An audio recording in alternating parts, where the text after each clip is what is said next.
Merci beaucoup, Monsieur le Ministre, pour ces engagements que vous avez annoncés à notre côté, et c'est assez rassurant, je voulais dire. Parce que la situation est, comme on le disait tout à l'heure, la situation est difficile dans le monde en ce moment, et c'est le moment de chercher les amis, les frères, les gens chez qui on peut aller parler, discuter, s'entraider. Et votre pays est parmi ces pays-là.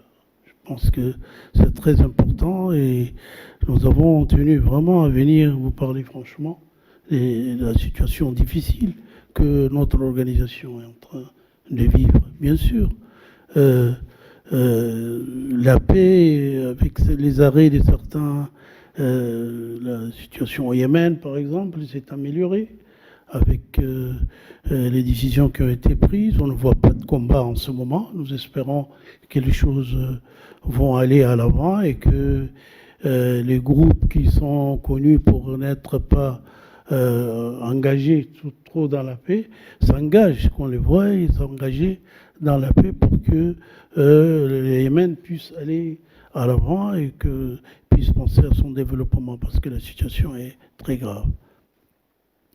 Nous avons dit aussi nos appréhensions parce que nous avons, il y a 2 semaines, rencontré le ministre des Affaires étrangères américain, Blinken. On est allé le voir à Washington.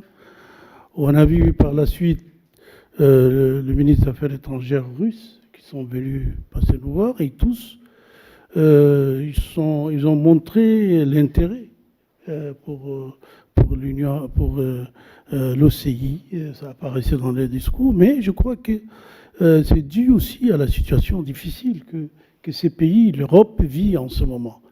Et donc, ils sont venus nous en parler, on a discuté tous de leurs craintes, de leur appréhension que la situation ne puisse se dégrader.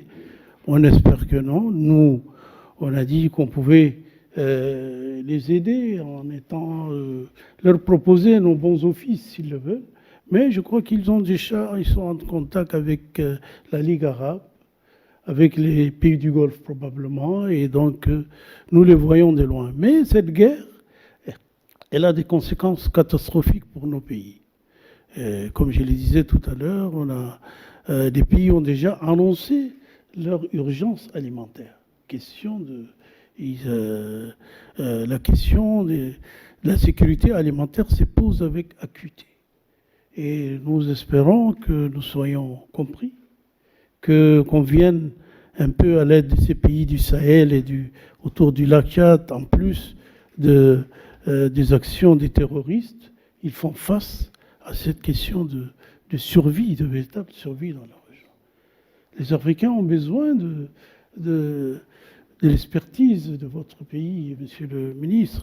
Quand on regarde, quand on voit cette belle ville de Rabat, je suis en train depuis des jours de la découvrir plus, votre expertise, l'expertise du peuple marocain envers les Africains, peut-être qu'ils pourront les aider, parce que le tout, c'est pas de laisser tout le temps demander à manger, il faut bien qu'ils apprennent à comment ils peuvent faire quelque chose. Comment on peut planter de meilleure façon, comment on pourrait lutter contre pour que, au moins, qu'on ne revienne pas tout le temps à quémander, à tendre la main. Inch'Allah, nous espérons, nous comptons sur vous, monsieur le ministre, de voir comment, malgré, vous le dites, les ressources, pas beaucoup, mais il y a une volonté d'aider, d'être avec les siens. Je crois que c'est très important. Et nous, en Afrique, on le sait. On le vit. On sait le rôle de votre pays en Afrique en ce moment. C'est-à-dire engagé au développement de nos régions. Parce que nous pensons.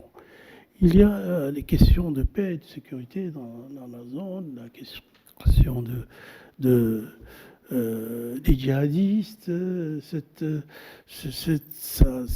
prend de l'ampleur, ça va jusqu'au Togo en ce moment, jusqu'au Bénin, au Burkina Faso. Hier, il y a eu 100 morts parmi la population civile. On ne peut pas rester, nous, au niveau de l'Union, de l'OCI, nous pensons qu'il faudrait qu'on